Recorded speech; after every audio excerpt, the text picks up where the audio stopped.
Thank you so much, Jessica. It's been nice to have your contributions already. You've introduced yourself as a philosopher and a bioethicist, and looking at your range of interests, you're clearly a very valuable person to have in the room today. So we look forward to hearing what you have to say. Thanks so much, and thank you for. Can you hear me? Yes, very clearly. Okay, good. This time it works. So stepping back to a more general, maybe philosophical perspective, like Peter's presentation. Actually related to what Peter was talking about, solidarity, but I'm interested in the concept of, or rather concepts and notions of moral responsibility. This is not based on one particular project, but generated by other projects or papers that I've written about risk ethics, public health ethics, and ethics of technology and environmental ethics, because I think there are core problems or challenges, concepts, and notions within all of these fields.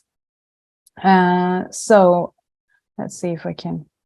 Yeah, so I think,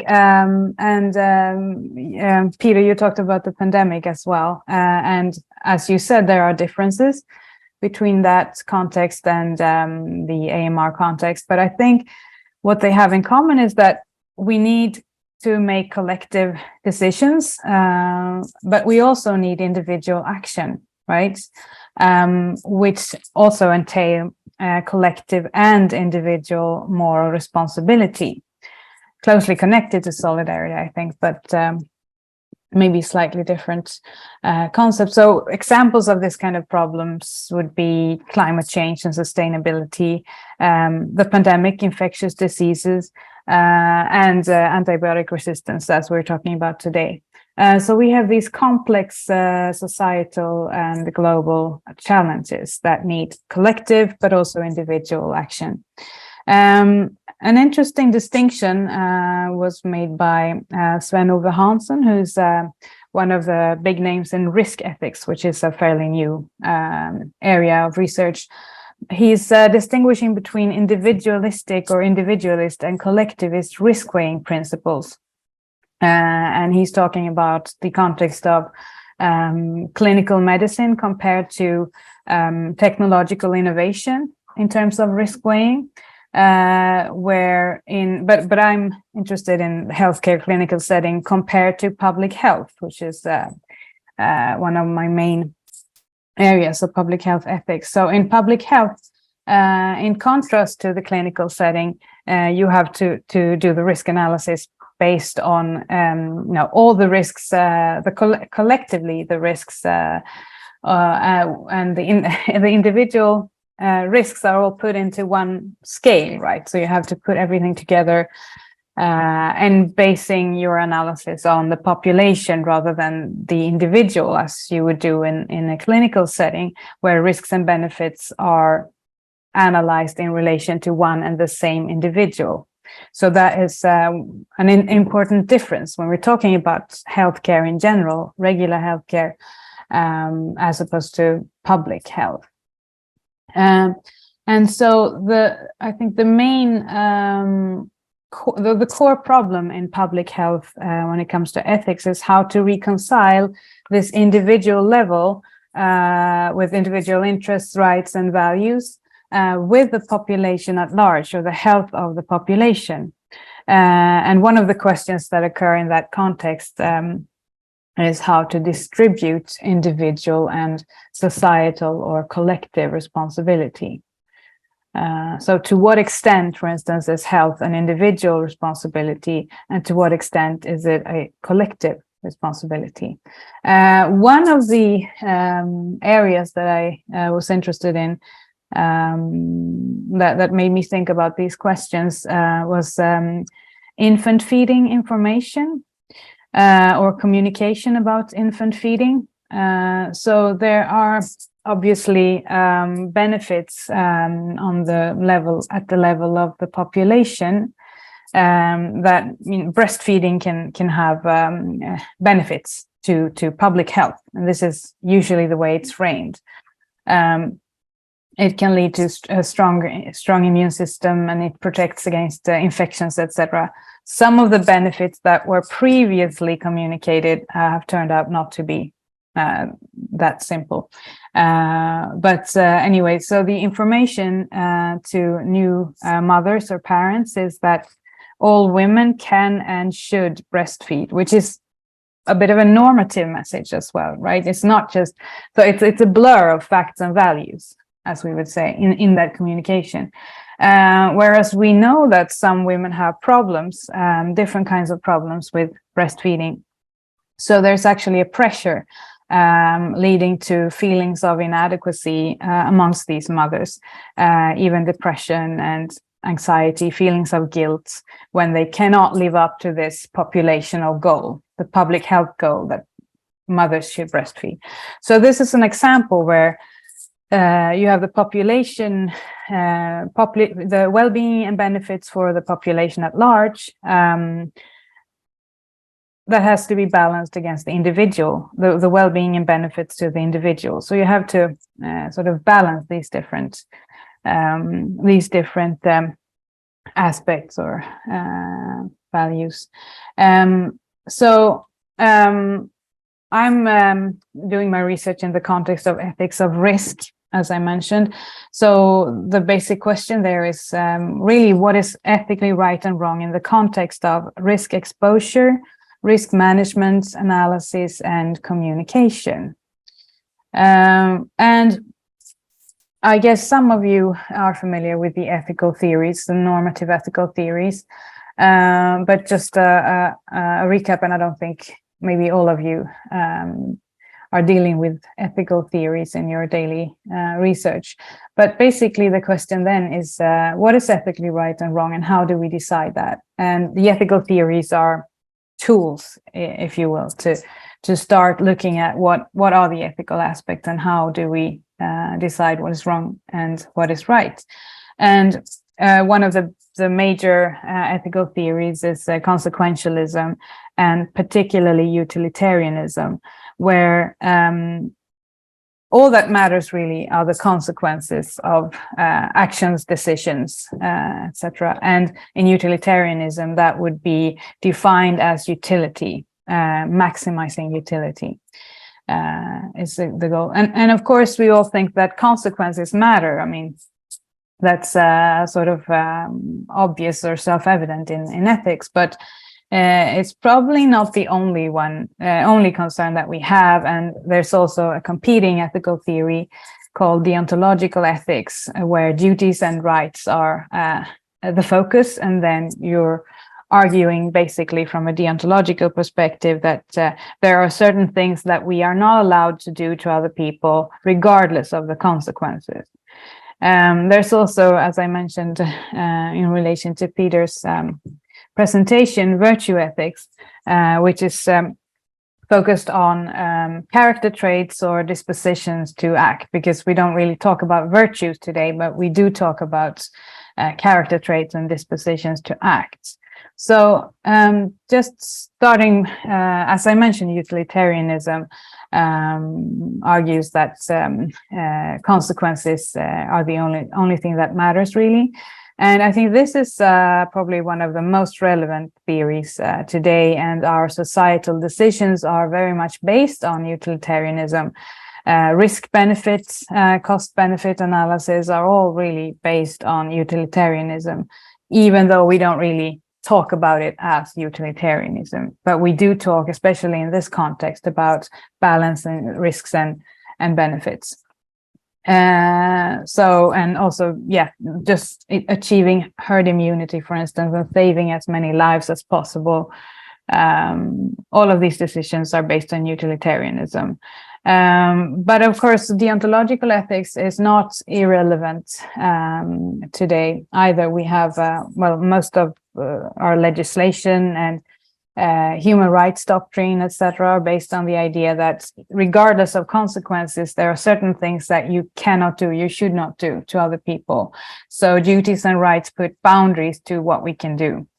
And And you could just think about the duty to do no harm, the right not to be harmed, a right to autonomy and privacy, etc. So we have these main, and I'm really generalizing now because of course there are different versions, but these are the main ethical theories, and I will come back to virtue ethics. But when it comes to risks, problems of risks, it's not that easy to apply these ethical theories, because the theories deal with well-defined problems and where we know the consequences. But of course, reality is characterized by risk problems that we need to manage and communicate, and our contemporary society is more or less preoccupied with risks, and we have a lot of risks increasingly. So it's not that easy to apply or use the traditional ethical theories. How would we define consequences? What actually counts as a consequence? And if you consider risk analysis, you have to decide which risks are interesting here, which risks should we care about, which benefits should we care about, and how are we weighing, are we interested in quantity of life or quality of life, and from what perspective, objective, subjective. And if you think about the duty, if we go to deontological ethics, the duty to do no harm or to avoid harm, what about exposing someone to a probability of harm, which is what we're actually talking about when we're talking about problems of risk? A lot of the things that we take for granted, like driving, even side effects of pharmaceuticals, chemotherapy, vaccines, would anything really be allowed if we would take this to the extreme that you should not do any harm? Because a lot of these things have risks, right? And there's a probability of harm, but we don't know for sure that there is harm. And also antibiotics, it's what we all do as individuals could contribute potentially to the collective problem of climate change or AR, but we don't know, and it's hard to even think about the individual action as harming. It's increasing the probability, maybe. And we really went from talking about threats, as we've done throughout history, to talking about risks, probably during the 20th century. And when we talk about risk, it's more of a defined concept, and there is a certain notion of control included in the concept of risk. So there's an idea that we can control it, we can manage it. Threats are there. There's a threat of an earthquake or something like that, or a wild animal, say. But risks we can control and we can manage. So there's an either explicit or just implicit idea that someone should be held responsible or take responsibility for such risks. But when it comes to the concept of responsibility, and just like solidarity, it's more complex when you go a little deeper. So when we talk about responsibility, we really talk about different things. We could just talk about causality, for instance. We usually talk about blameworthiness. If we say that someone is responsible, we say that they are to blame for it, or that's usually what we mean. It could also mean capacity, authority, accountability, task, role responsibility, and virtue, which I think is an interesting and useful concept. When I try to organize all of these ideas in my head, which I wrote about in my book, I think these are maybe the main concepts. So the first distinction is between backward-looking and forward-looking responsibility. If you think about being blamed, that is being blamed for something that has already occurred. Whereas forward-looking responsibility is taking responsibility for the future. And you can see these different concepts in, for example, the climate change discussion. Is it the one who has the ability to pay that is responsible for climate change, or the one that actually created the situation? Well, they are basically the same when we talk about climate change, right? But it doesn't have to be. You can make that distinction. We also sometimes talk about responsibility in terms of fairness, which would be the fair distribution of responsibility. Sometimes we're interested in efficacy instead. What would be the effective way to distribute responsibility? What would actually contribute to solving the problem? And that would be a more consequentialist idea about responsibility. So the debate is sometimes a bit confused because we're mixing all of these different aspects. For me, I'm interested in a virtue ethical perspective and responsibility as a virtue. And again, the difference between virtue ethics and the other two main ethical theories is that virtue ethics is not merely interested in isolated actions, but rather developing character traits and throughout life, really, creating or developing dispositions to act in certain ways. So in ancient times, it would be, for example, courage, but it could also be generosity, solidarity, as you were talking about, Peter, and compassion. And we also talk about green virtues today in the environmental ethics research community. So, and it has been described, a virtue has been described as learning a practical skill by Julia Annas. So think of learning crafts, woodwork or something like that, or playing an instrument. So you have to develop a certain technology or how you actually do things, but also have reflecting on what you're doing and how to develop certain character traits. It has also been described as internalized regulative ideals. So there are different discussions on what exactly a virtue is. But the one important aspect is that it's developed, virtues are developed through experience, reflection, and role models.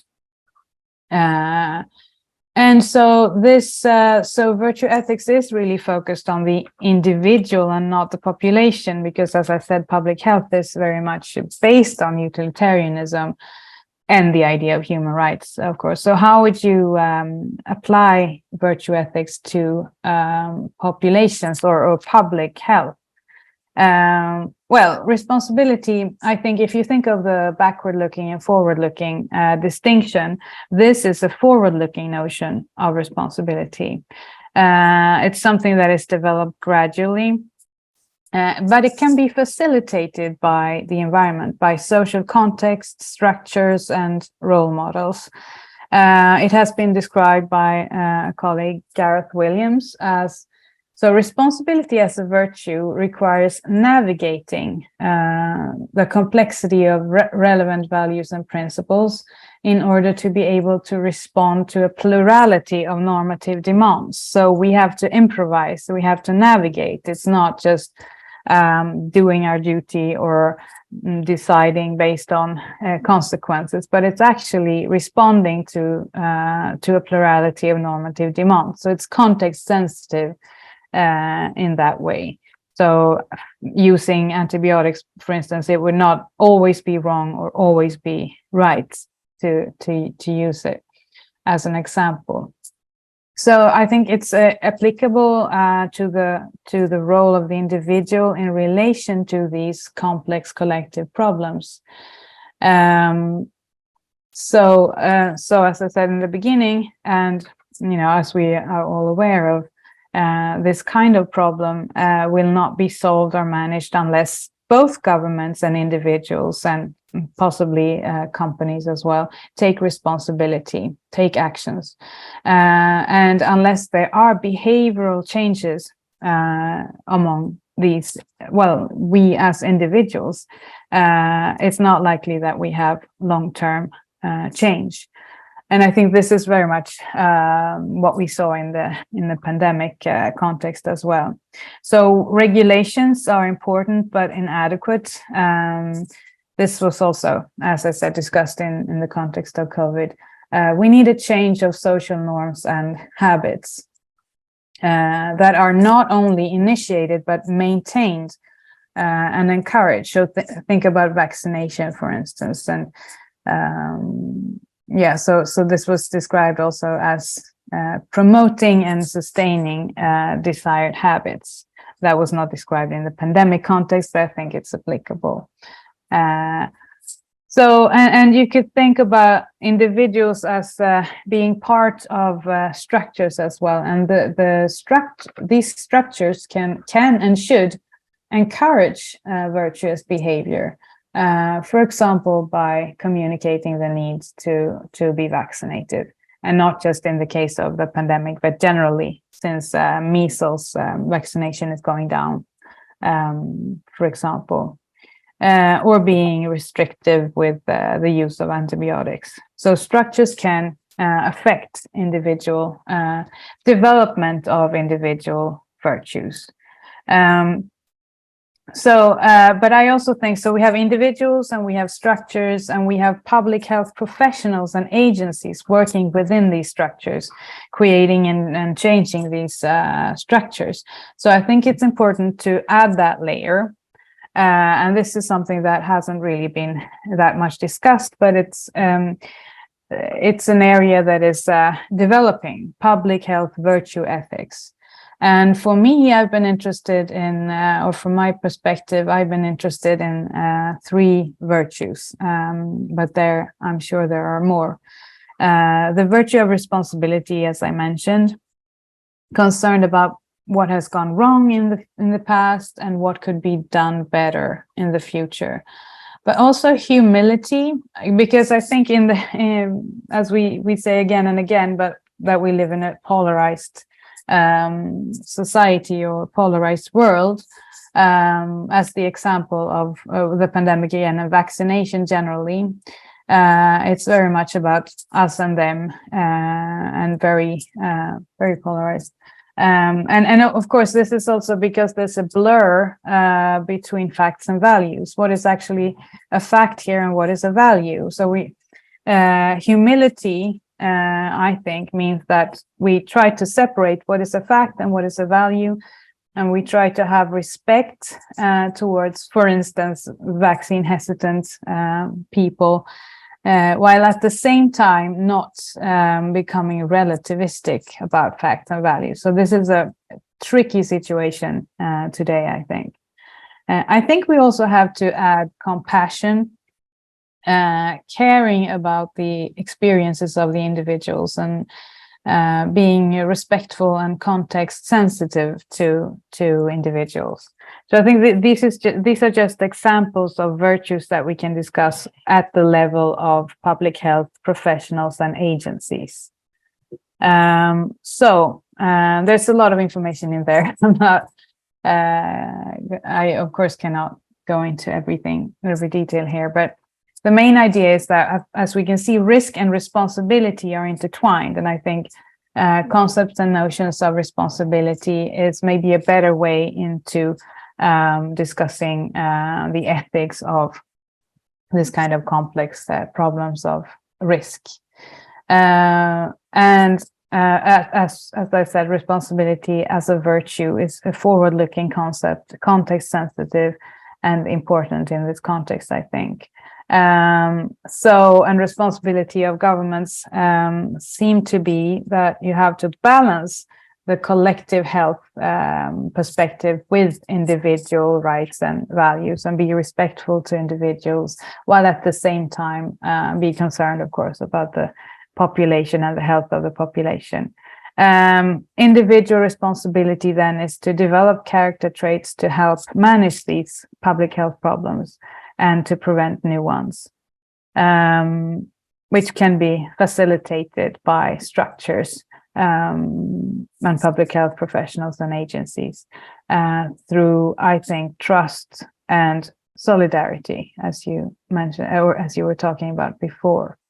And so this is really my what I wanted to say from a general perspective, general philosophical perspective, and not just applicable to AR, but yeah, I'm going to stop there.